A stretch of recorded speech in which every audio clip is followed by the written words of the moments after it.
Salut la gang, Frank Well avec vous aujourd'hui. Grosse acquisition du Canadien de Montréal. Non, on va se calmer le pompon, c'est pas une grosse acquisition, mais c'est quand même un bon ajout, je crois, pour avoir la profondeur.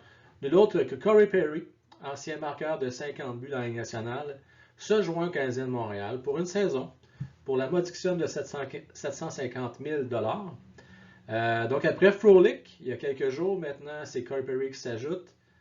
Bergevin est en feu. Ça paraît que les gyms sont fermés. Il ne peut pas aller s'entraîner, donc il se concentre sur sa job. Alors, c'est fini le gonflage de pipe, mon Marc. Et puis là, tu passes à l'action. Puis ça, écoute, je t'en remercie. On va avoir une équipe très compétitive cette année.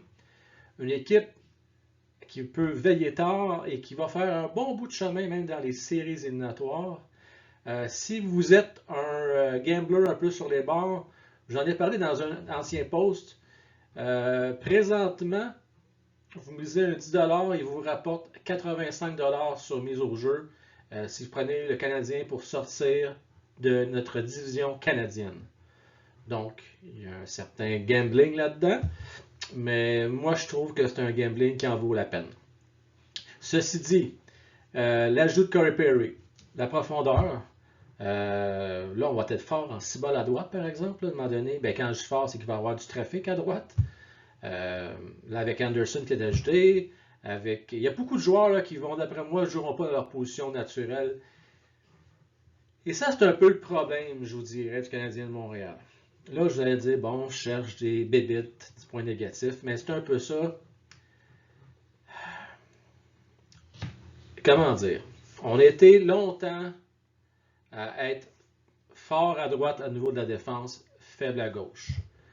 On a été longtemps où on avait des problèmes à droite, des problèmes au centre, ça fait des années.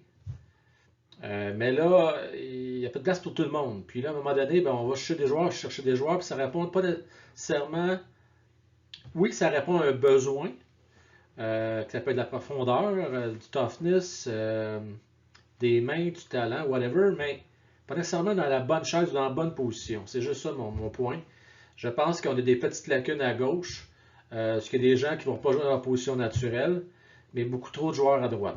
Mais bon, écoutez, vous allez me dire qu'un allié peut aller jouer d'un bord ou de l'autre, mais c'est pas aussi simple que ça. Puis il faut toujours tenir compte aussi de l'actif que tu as. Et il y a un matching à faire, là, disons. Un Suzuki, aussi bon soit-il, va avoir une préférence, vous allez le voir, pour passer à gauche. Donc, qu'est-ce que ça va donner? Mais ça va donner, par exemple, qu'un Suzuki, c'est pas pour rien que les étincelles sont apparues avec Drouin en fin de saison. C'est un match naturel. Il va pouvoir alimenter Drouin. Il va avoir un peu plus de difficulté à alimenter à droite un Anderson, par exemple. Mais regardez, c'est à suivre. Vous allez voir, on va voir, il va y avoir des ajustements trio, c'est sûr, en cours de saison. Mais faire une histoire courte, je suis content de l'acquisition. Où ce que je suis moins content, puis c'est la même chose quand je parlais de Frolic il y a quelques temps. Euh, Toutes ces petites acquisitions qu'on fait ici et là veut dire qu'on va devoir laisser partir un joueur. C'est tout dépendant de qui on laisse partir, mais vous savez, Jordan Will, je ne suis pas sûr qu'il y ait énormément d'équipes qui vont être intéressées à faire son acquisition. Tatar vient à dire à la fin de la saison, est-ce qu'on va laisser partir? Ça serait une grave erreur, tant qu'à moi. Tout dépendant de ce qu'on obtient en retour, par contre, mais je ne ferai pas cette erreur-là, je le garderai avec nous. Byron, qui pourrait aller chercher? Ottawa peut-être, mais l'Ottawa vient de se renforcer. Ben, renforcer, c'est un grand mot. Mais ils ont été chercher Cédric Paquette. Ils ont été chercher Coburn aussi. Donc, je ne sais pas. Je sais pas où ce que Byron pourrait se retrouver. Anyway, là, je dis ça, puis honnêtement, je ne pense pas que le Canadien va transiger dans sa propre division Nord. S'il y a une transaction à faire, ça risque d'être avec une équipe d'une autre division. Alors, ça commence à être intéressant tout de même, point de vue profondeur, que si jamais il y a une épidémie, l'épidémie du COVID qui frappe le Canadien, parce que, bon, pour une raison que j'ignore, les joueurs ne seraient pas vaccinés ou que le vaccin ne fonctionnerait pas, quoi que ce soit. Mais au moins, on a la profondeur là, qui vient de s'ajouter. Alors les amis, j'espère que cette vidéo vous a plu. Je vous reviens, c'est sûr.